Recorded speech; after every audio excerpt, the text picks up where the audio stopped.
Welcome to Doing the Work, the frontline stories of social change, where we bring you stories of real people working to address real issues. I am your host, Shimon Cohen.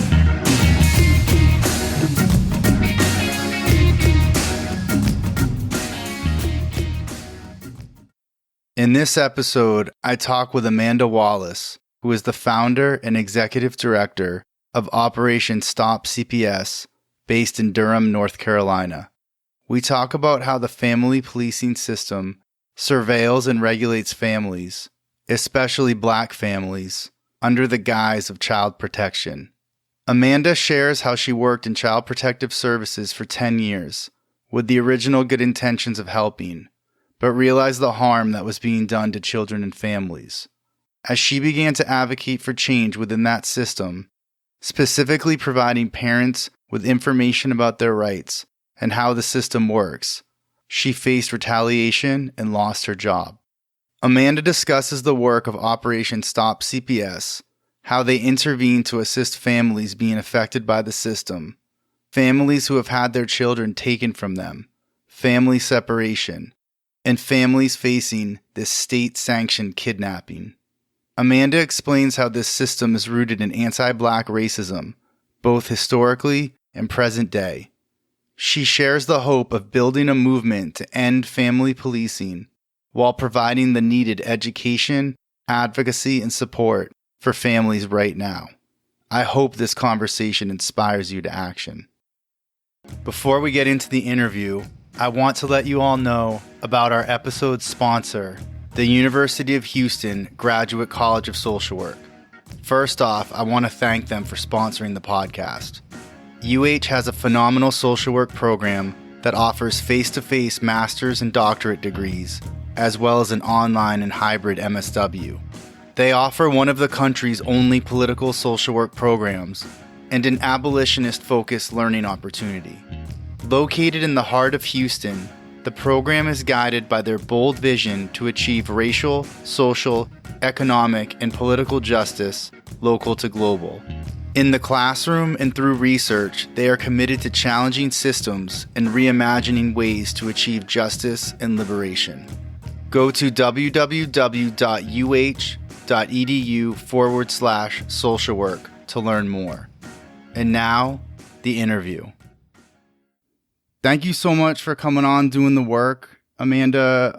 We've done some past episodes about the family policing system, otherwise known as child welfare, how it gets hidden and covered up and called child welfare. And when I saw the work you were doing I learned about your work on Instagram.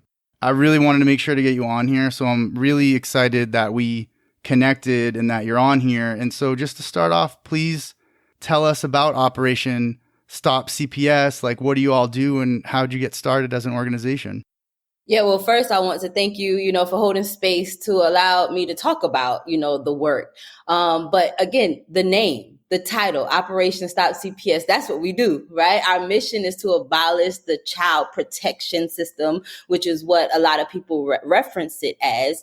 But what we understand it to be, the family regulation system, the family policing system. And so our mission is to expose the reality of the system and then to call people to action to actually be the solution, right? And so we do that by educating families on their rights, educating families on what they should do during the process to be able to ensure that their voice is heard. Also educating communities on what they need to do to be the solution to the problem. And that looks like protesting, court watching, sending emails, making phone calls, right? And so again, our main mission is to abolish the family regulation system. And we do that in a lot of ways because it looks different for a lot of families.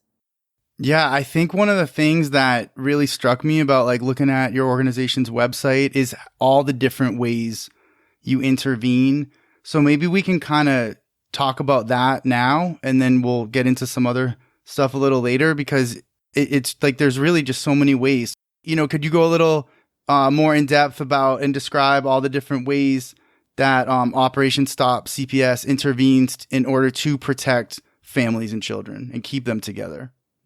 Yeah, I mean, we do that by understanding that we have to humanize the family, right? So the system is able to paint this narrative that families are in need of like assistance from the state and that they're there to protect families. But like what we do is we are able to show this family in their truest sense, right? In the love, a mother's pain of not being with their child, right, for years, being able to see that. We do that by allowing parents to just speak their own narrative, right? To tell their story, right? We're storytellers, right? We tell the story of the family, and then we use social media, right? And the news to be able to magnify that voice so that this family is not fighting alone. And then also then taking that in the court of public opinion, right? Because that's something that's not always utilized by families, is the court of public opinion. And so then bringing it to the actual court room and offering court support, right? Being able to sit there with the family. It's so important when a mother that has been fighting for years with nobody sitting there in support then has 2, 3, 4, 5 people sitting out there, showing the judge, showing the department that there's community, right? And that is like the most powerful, I believe, thing when we think about Operation Stop CPS is the activation of community, right? Like when we say, well, how do you reimagine or how do you abolish the system? You abolish the system by igniting a community around people and letting a community know their responsibility to ensure that children are safe, right? So that is Operation. It's a mindset shift. Operation Stop CPS is a mindset shift, and a mindset shift that started from a social worker that used to work in the system, right? I worked as a CPS investigator for over 10 years in the state of North Carolina. I went to college. I got my bachelor's of social work and went immediately into child welfare as an investigator, right? And so for those 10 years, I thought I was a superhero. I thought that I was doing the work. I thought that I was, I thought that I was protecting families and giving services to families. But in reality, like, that's not what was happening. That's not what was happening. I was simply doing a job. I was doing a job from a system that was set up and designed to make me think that I was doing the work, right? And so, like, Operation Stop CPS really challenges that belief of people that are in the system. How can you say that you are doing, if you're inside of the system, how can you say that you are doing the work when we put families in front of you that are hurting, that you're not actually helping, that you're traumatizing, right? And it's really putting up the mirrors, because for me, I had to take off the blinders in order to truly see what needed to happen and to walk in my purpose. And that looked like when I was in the system, I took a child into custody that I knew was safe, right? So I as a social worker, I filed the petition. I wrote the petition. I walked the petition to the judge. The judge didn't read it. He just signed it and gave me custody, the state custody of this child. And in that moment, I was faced with a moral dilemma. Right? I was faced with a moral dilemma because guess what? I had did my job. Literally, I had did my job. I did what I was told to do. But what that did was ruin a family's life. Right? And so those are the realities that we have to talk about. Those are the realities. We have to create safe spaces for people to be able to confront those realities and then say, well, what are we willing to do differently? There is no need for the family regulation system. There's no need for the family policing system. Like, if we can just be really clear about that and really simple about that when we are in the community, then we would be able to move forward a lot quicker in this fight. Yeah, that's an incredible story. And I actually want to hear a little bit more about this turning point for you, because so you've got 10 years, right, that you were in CPS. And then you have this turning point. And one thing that I was thinking about when you were talking about that is the training that, you had, and a lot of us have as social workers, where like we're taught like this is actually the right way to do things, right? To protect children. So we're already taught to look at parents who are struggling as like, in some ways, like problematic, right? And dangerous. So how did that shift for you? Like, was it building up over time and then it really, that was like the turning point? Or like, how did you undo all of that training and all of those years of like being in the system? Because I think it does something. I mean, at least for me, like I think there's like an undoing that needs to happen mentally too. It does. And I think I'm still undoing what I've learned from the system. Like every day, it has helped from the political education that I've, gotten since being out of the system. Shout out to the African National Women's Organization, which I'm a part of when it comes to political education. But when it comes to like the turning point, yes, it was building.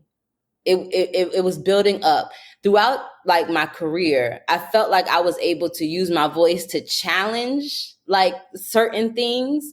But policies, I saw them getting even more like oppressive, like the things that weren't written in policy that kind of gave some latitude about like, we can talk about it and use some critical thinking skills.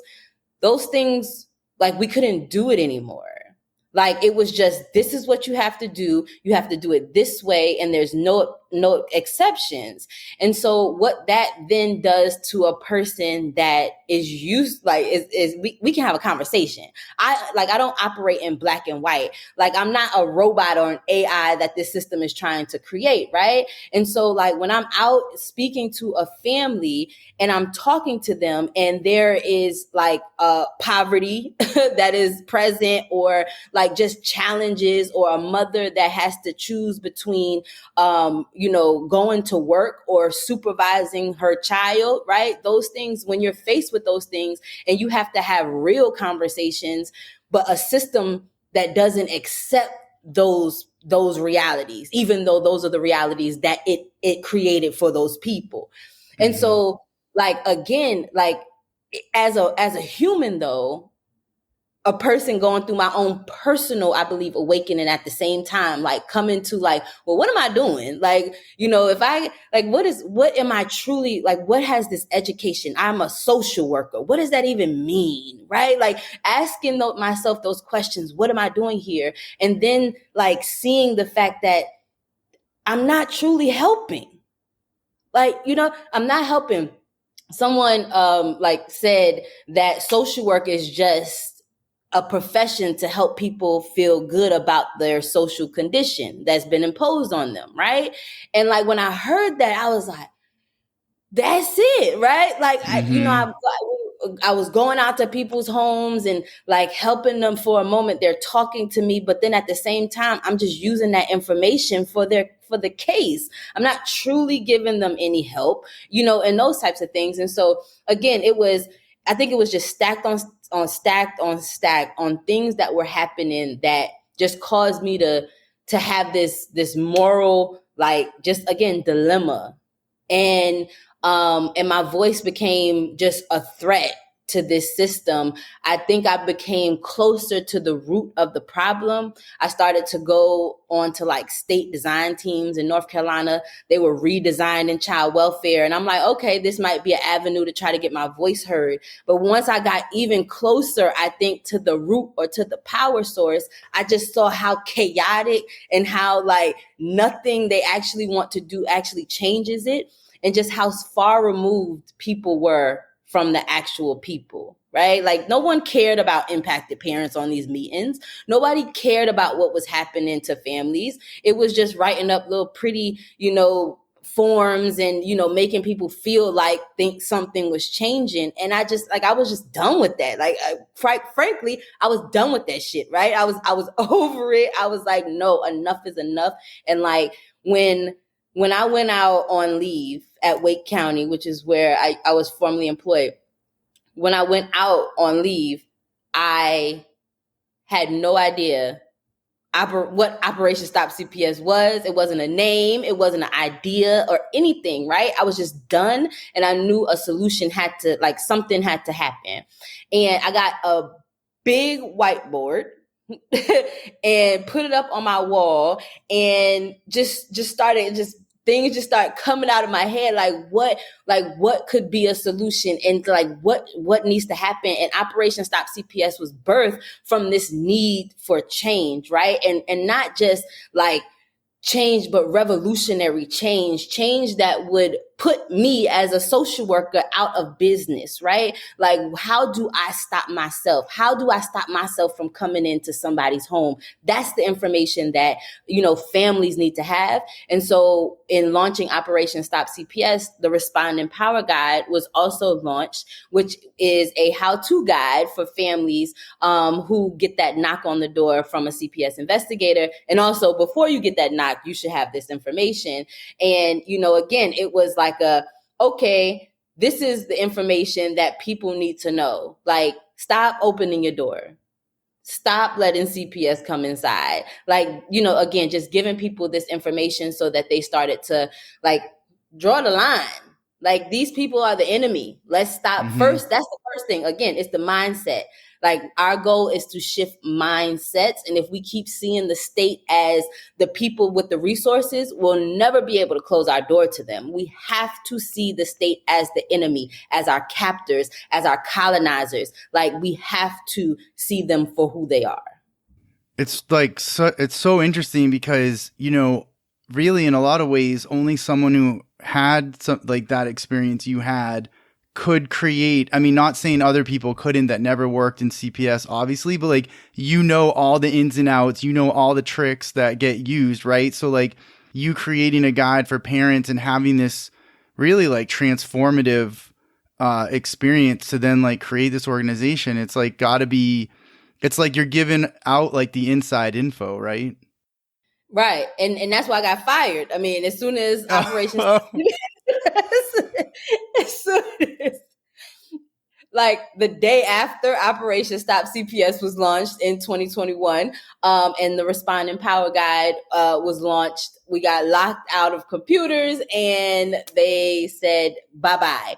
And one of the things was they said, you cannot give out information to the public, right? Like, this is detrimental to the county for you to give people their rights.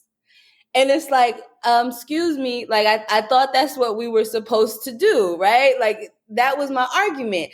Like, nothing that's in the guide is not public. It's no proprietary information. It is simply taking the information that people should know and putting it in a guide, a handy guide right here, because words are powerful.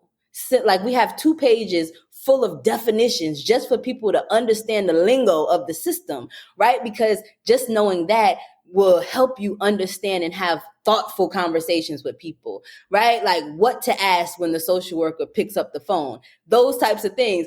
They don't know how to deal with people asking them questions on the other end. And so, like, they know that that's dangerous for the county, for families to be empowered with knowledge.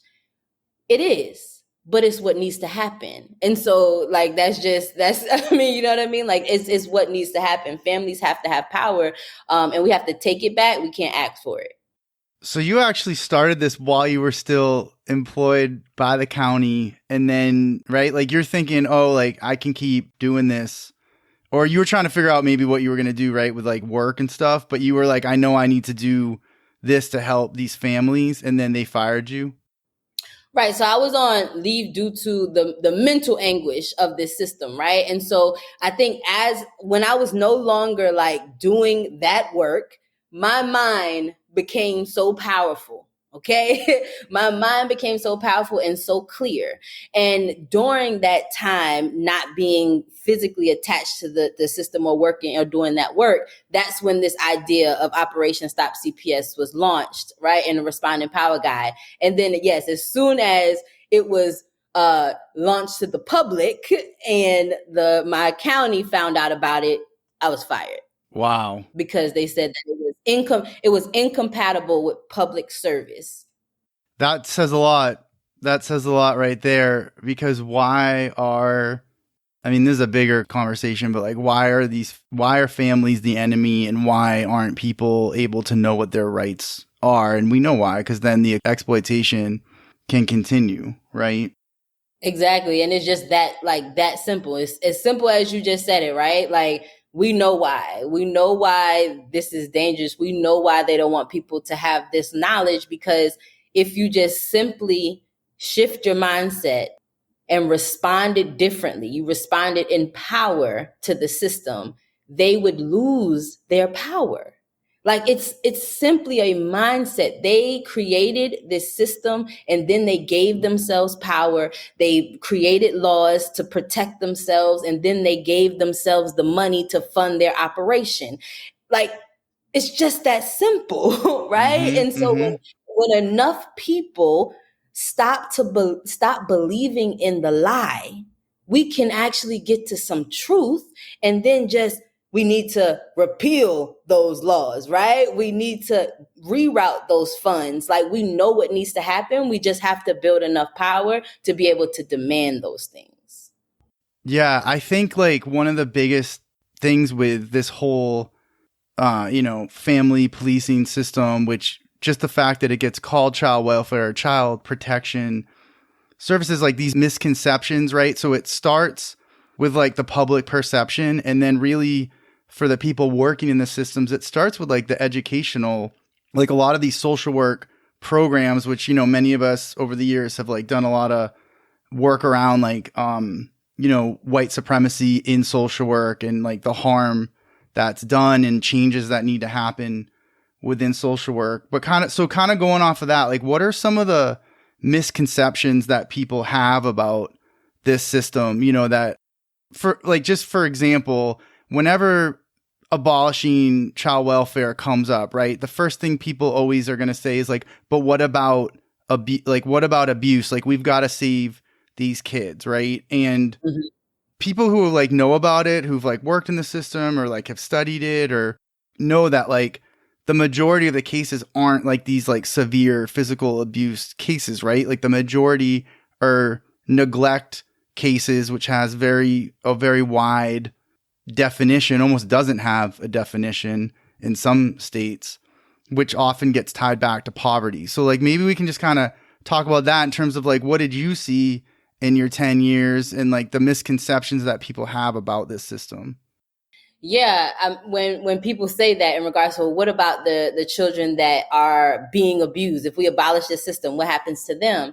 And I, always tell them, so in my 10-year career, I can count on one hand how many bad cases of abuse that I saw, right? Like, that were like, oh, that's something, something's happening here. Let's figure something out, right? And so to think that I was paid, I came to work every day for 10 years and I only saw or responded to 5 cases, that one should just challenge your thought of this system, this whole system being needed. And then the misconception that this system has resources to solve the problems that they're getting called for. And so, like, if a family got called because of improper supervision, a parent's at work, we didn't have the daycare or childcare to provide to this family to solve the problem. So it was like, well, what are you calling for, right? Or if a family didn't have food, we didn't have food resources to give to the family. It was just looked at as a problem. Right. And so, like, again, like, I think the biggest misconception is that, like, this system protects families, or that they're doing some type of like good. And then I think also, like, when we see these like cases that are like really bad, right, that come out on the news, media, one, I think that we need to always caution the state's propaganda, right? Like, of like, this is what you see, this is what helps people feel good about this system. And then also, when the system fails and then it's exposed, people tend to look at it as if, oh, they just messed up this time, or like, this is maybe a one-off situation, when in reality the system is just got exposed. But this is actually the reality. This is what's happening every single day. Children being murdered, raped, being prostituted by their caseworkers, families not being reunited, and children remaining in foster care. That's like a everyday. You know what I mean? Look at their own statistics. Look at their own numbers. I've been in the system and through several state reviews, federal state reviews, and we've always failed. I mean, child welfare fails every year. The feds come and they review. And guess what? They go on a corrective action plan and nothing changes. I was sat on a federal review team before I left. I didn't even know if the children were alive based on the documentation. And they still gave us food and we had a good time at the meeting as we reviewed the cases. But, that's what the review looks like. And so again, I think the biggest misconception is that this system is actually doing something other than kidnapping Black and brown children and dismantling families. Like, that's the mission of this system. And if we believe that it's doing anything other than that, then we have been bamboozled. We're believing the lie. Yeah, it's absolutely just hard to wrap my head around when I have learned more about it. And I think about the money that goes to a foster family, for example. But if that money went to the family, before to actually support them to address whatever issues that led to the original call, where they get caught up in the system. It just doesn't, it doesn't make any sense. When you think about it, just from even a financial perspective, let alone the trauma that it does to these kids, to be removed from their parents. Yeah. But again, I think it made a lot of sense to the founders of the United States, right? And also the founders of, the system, right? They want to cause harm because you break the child, you break the family, you break the revolution, right? And then also financially, it helps white supremacy. It helps you want to be able to take this child away and you pay someone else to pretty much to carry out genocide and remove all the culture from this child, right? They're paying to continue this process of imprisonment and enslavement, and so it should not make sense to us, and it shouldn't make sense to us. And when you start to challenge what you see, hopefully we challenge what we see enough to challenge the system, right? Why is this shouldn't be happening. This should not be happening. And we cannot give it any justification. We can't give it any justification. We can't give it any room to wiggle out of the reality that it is. It is harming families and it needs to be abolished. Yeah, absolutely. It's, I had Jalil Muntaqim on here a while back, and there was a UN tribunal about the United States, about genocidal conditions and charging the US with genocide. And that was actually one of the points that was made during that, is the harm that's been done, to Black people by the US government because of just what you said, stealing these children, putting them, because that was another thing, right? Is the National Association of Black Social Workers way back was if you are going to have any removals, the children need to stay first with family members, extended family, but then definitely with other Black families. And, that of course doesn't happen. Yeah, and because the system is designed to make sure that it doesn't happen. So we know that the system impacts Black families more and generationally. And so they might say that this is what needs to happen, but if the policy says that if you have CPS history, you can't be a caretaker, then that could eliminate you as a possible placement. Or because we know that Black bodies are surveilled by even police more, right? And you have a criminal record that then eliminates you from being placement for a child. Again, the system is set up to eliminate people just because of the policies that it creates to over police families. And so again, this is just, it's just how it was set up.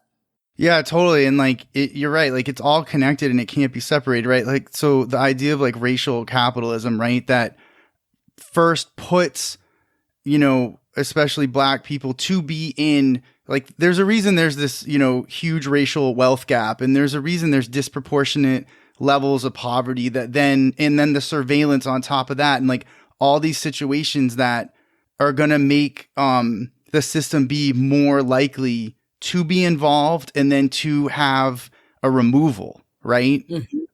For black children and black families. It's like the same system that's causing poverty is not going to be the same system that can like eliminate that either. Right. And to that point, in regards to causing poverty, the same system and social structure that kidnapped, enslaved, beat, tortured, killed, and sold black bodies is now the system responsible for protecting black children. Like, it's just the mind, like, it's like, how? You know what I mean? Like, how, right? Like in like a modern day example of like in their what they call like sex offenders, right? A sex offender getting out of jail and then running, the program to protect children, right? And so like this is the same thing. You have these enslavers, these captors that have now given themselves the power to erase what they have done to people and then create a system to make people think that they are helping people. No, right? When are we going to say we don't want your help? We don't need your help because we know what help has gotten from the time they came over to Africa to get us. With the help has never, like, they've never helped Africans at all, black people at all. Yeah. So I have this whole like idea about some stuff with social work, and I want to get your thoughts on this because it connects to everything we're talking about. So social work programs, right? Like for the majority, we could probably agree that they're like very white centered, right? Like very like white, like middle class, upper middle class in terms of like values, theories, and curriculum and the way they teach, right? But then more and more, and over the years and more like black students who then go into these programs, right? And to pass the classes and everything, they have to like learn this way, right? They have to learn, for the most part, I and many others would like call it like white social work because there are different types of social work, right? But like to pass the classes, to pass like licensing exams, you have to learn this certain way. But then and like plenty of white social workers are doing this too. So I'm not trying to make it sound like this is like a black social worker issue, and not because white social workers are doing it. But I think the dynamic that's different is when a black social worker is even connected to their community, but then works for child welfare. It's like they've kind of got an in with the community that maybe like the white social worker would be viewed with more like trepidation and like hesitation and like from the community. But like the black social workers come in, but with this having kind of been indoctrinated in these programs of like these white ways of doing things. And I just kind of wanted to get your thoughts on that because it's something I think about quite often, actually. Yeah. I mean, definitely. I was the social worker that they would send in when they had like a family that was, not so receptive, right? Because I could sit down and smile and we could have a conversation. And, it's how the system was designed. If you see someone that looks like you are not going to be as defensive, right? You might listen to that person more. And because of also the racial divide, right? If you see this white social worker coming in, you're more likely to see the system for what it truly is. But if you have this person that looks like somebody in your community, then you think that they might be there to help you.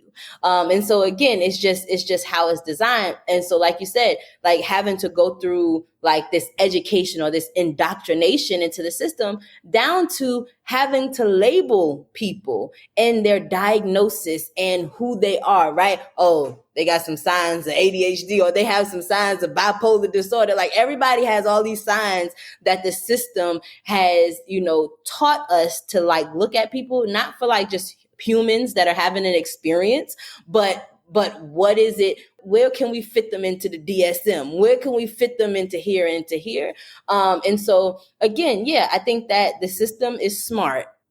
It's extremely smart, and it is operating exactly how it's designed. And you want to ensure that your target doesn't see like what you're truly doing, right? And so like that, they're set up to be able to be the friendly social workers that look just like community policing, right? Like they say that the cops need to look like the community. And it's like, so that you can trust the cops? Like, no, we don't want to trust the cops, nor do we want to trust the social workers. We want to trust the community. And that means you can't have any attachment to the system at all. And we got to teach ourselves that. Yeah. And, like I hope any social work educators who are listening, like white social work educators or white social workers on, hear that like, I'm not trying to, I think like white social workers and white faculty need to address this issue and change the curriculum, change the practices, like stop doing this, and stop creating these programs that are putting out, new social workers that are going and doing harm, like in communities. Yeah. Like the first thing is like, I thought I could save the world. Like that's red flag. Okay. Red flag is if you come out of school and you believe you can save the world or save anyone, save yourself. That's what I want. Like that is what people need to be able to understand. If you save yourself, then you will just show up in the world and just be who you need to be for whoever you come in contact with, right? And so like if you go into a home and you are trying to fix or assess or diagnose someone, then you've probably missed the reason why you have come in contact with this person, right? And so like we just need to, like, instead of like learning a profession of social work, we just need to learn how to be better humans, having better human experiences, living self-determined lives, and not, being problems in other people's lives. Like, you know what I mean? And I think that it's hard because truly challenging these professions and like the indoctrination of people, it really, the system crumbles, right? Like the social work program might not be so popular, or, these programs might not be so popular, or the funding might decrease, but it should be going somewhere else anyway. Right? Like that's right. like, it has to, like those funds should be going somewhere else anyway. You should be doing something else anyway. So I think but the problem is the system employs corporate loyalty, right? Like it's a career path. It's a way to feed your family. Like I had to like give up my ability to save securely, right? Feed my family when I challenge this system, and they have attacked me at every turn since I've started, right?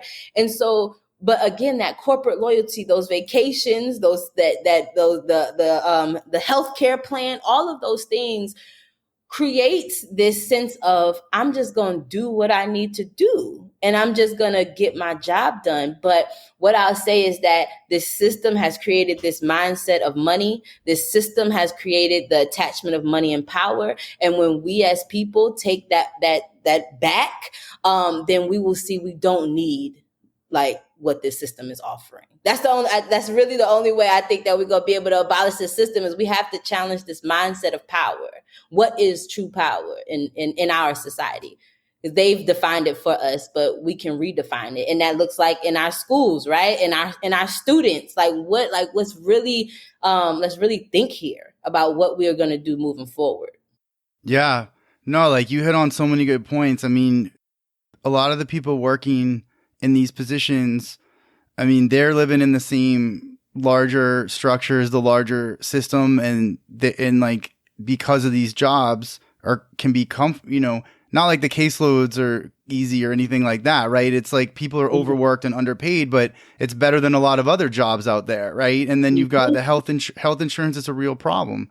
So it's like almost like these like bribes, to keep you doing that work. I know I felt like that like in higher ed. It was like very hard to leave, even though it was like a horrible situation. It was like very hard because of the same things you're talking about, like salary, health insurance, like all those things, especially when you have a family, right? It's like it really gets you like locked in.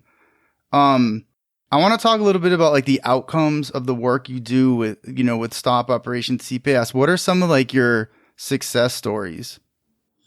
Yeah, so since we launched in 2021, we had 19 children come home to their families. And so one of like our first like families that we worked with was Zephaniah Brown. Miss Sellers was a mom in Kentucky who went to give birth. And at 2 days old, Zephaniah was ripped out of her hands at a hospital because they said that Miss Sellers was impolite after giving birth. And, impolite after giving birth. And so that really, again, that was the first family we worked with. And like that really challenged my beliefs. But for 590 days and like so many, trips to Kentucky, court cases, petitions, attorney after attorney, 590 days, Zephaniah is now home, with his mother safely. But again, we had to fight for that. We had to fight hard to be able to show people what was happening. I went to jail in Kentucky in regards to this case. Also, we had the Brooks twins in Ohio. The babies were medically kidnapped. And even though a judge found that they had not been abused nor neglected, CPS said, no, we're not giving the babies back. And they stayed in custody for months. We had to, again, go to Ohio, went to city council meetings, county commissioner meetings, put protests down Main Street. Those babies are home. They actually came home so they came home, the Black Mothers March that we had last year. The Friday we were leaving, we got the call that they were, on the way home. And so like for us, reunification is what we fight for. We want freedom for our children. That is what success looks like for Operation Stop CPS, is to see children physically coming back to their communities and to their families. Also closing doors to CPS. So we work with several families who, because of like advocacy, like CPS has either not seen their children, like, and closed the case without seeing the children, or never come inside the house and close the case. And so that is, again, we want to draw the line and push CPS back from our communities.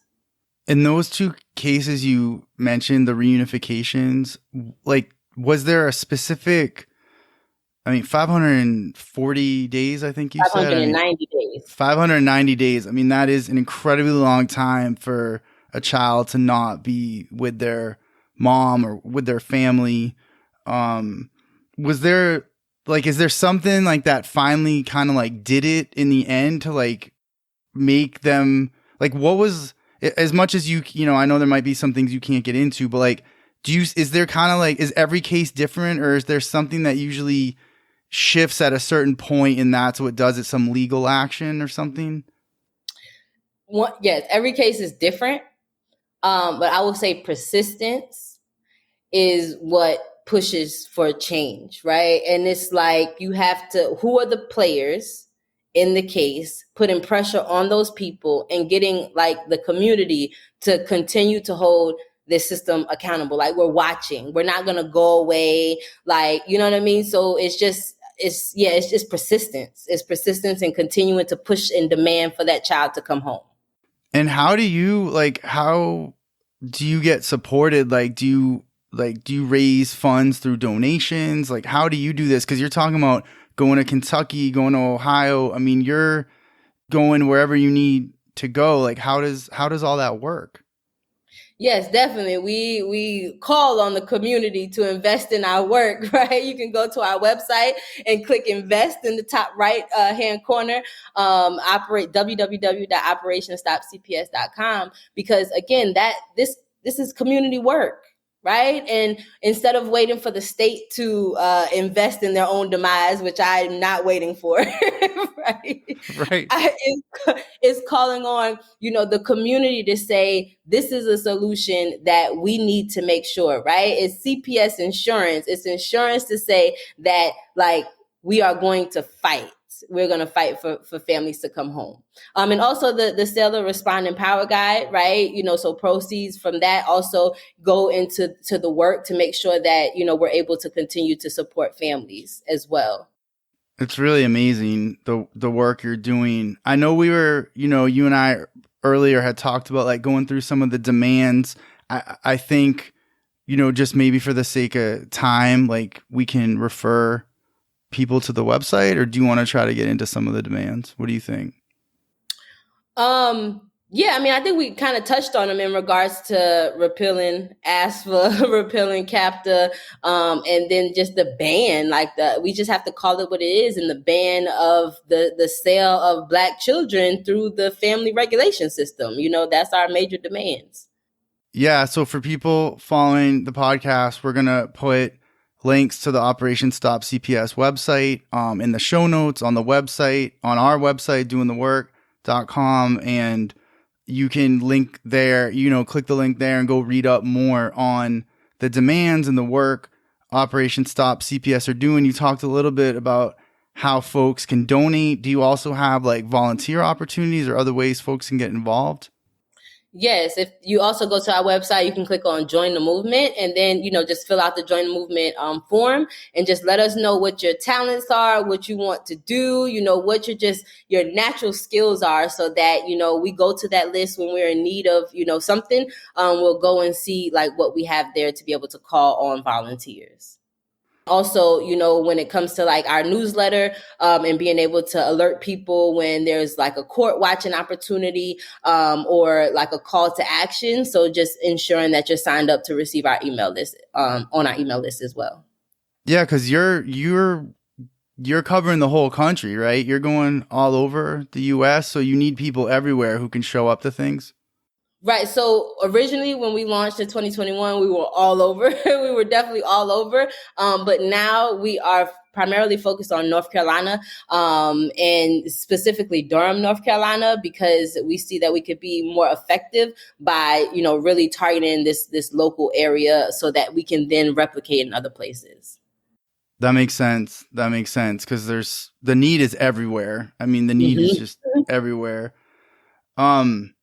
It's been amazing talking with you. I think the work you're doing is absolutely phenomenal. It's so needed. And I mean, these, people can go to your Instagram, because I know there's like real like video footage of families like talking about what's happened to them. It's really intense. Like it's like really intense. Like it's one thing for us to talk on a podcast about it, right? Because it just, part of me feels like it doesn't even do justice to like the emotional and psychological and spiritual like impact of what is happening to these children and families, and like, I just want to acknowledge that like what you're doing is just incredible, really. It's, as a parent, it's like absolutely heartbreaking and infuriating to see, this happen to children, and families, and think about what that would ever be like, that type of having like the state involved in your life, where like no matter what you do, you just can't escape, from their grasp, and and them breaking up your family.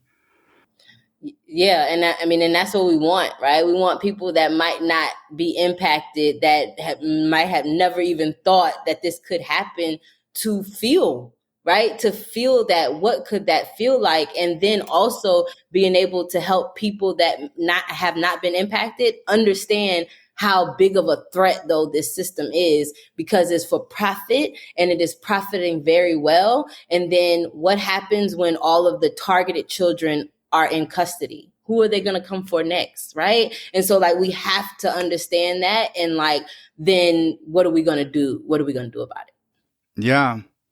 Yeah. So before we wrap up, is there anything, you want to make sure we cover? Anything else that we should cover? The only other thing is that, I just want to let people know that on April 25th of 2023, the state of North Carolina intensified their retaliation efforts against myself and, our organizing efforts here in North Carolina, and sent, armed agents to, my home, and surrounded my home for hours and terrorized my family. And unbeknownst to me, apparently I had been indicted for something, they say I did 2 years ago, but it was in retaliation for using my voice at a county commissioner's meeting the month prior. So all of a sudden now this has happened.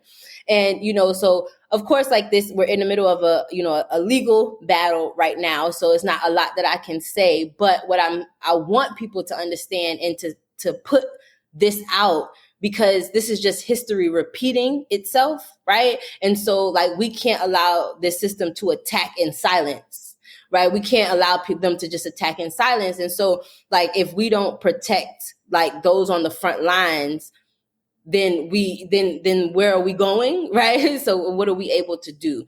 And so like, again, the reason why they attacked is because the stories of these families are very powerful. Like the truth is extremely powerful to the state.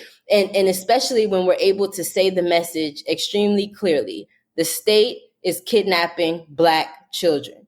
It is the state-sponsored kidnapping of Black children, period. It is for profit.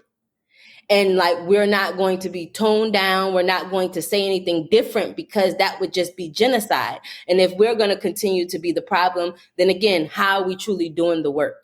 Right. And so, again, I don't want them to continue to attack me. I want to put that out. Right. But we're going to continue to build support, to make sure that we have some protection. And so, again, that join the movement link, if you are an attorney, if anything that you could do to be able to protect this movement, we are calling on people to mobilize, right? Like lawyers, doctors, teachers, we need your mind outside of this system and inside of this movement. And so we are calling on you to mobilize, because the fact that they feel the need to attack should let us know that we are on the right track. And so we should not retreat. We need to keep moving forward. Yeah, I hope, by the time people hear this episode, hopefully the situation is resolved and you're okay. And, and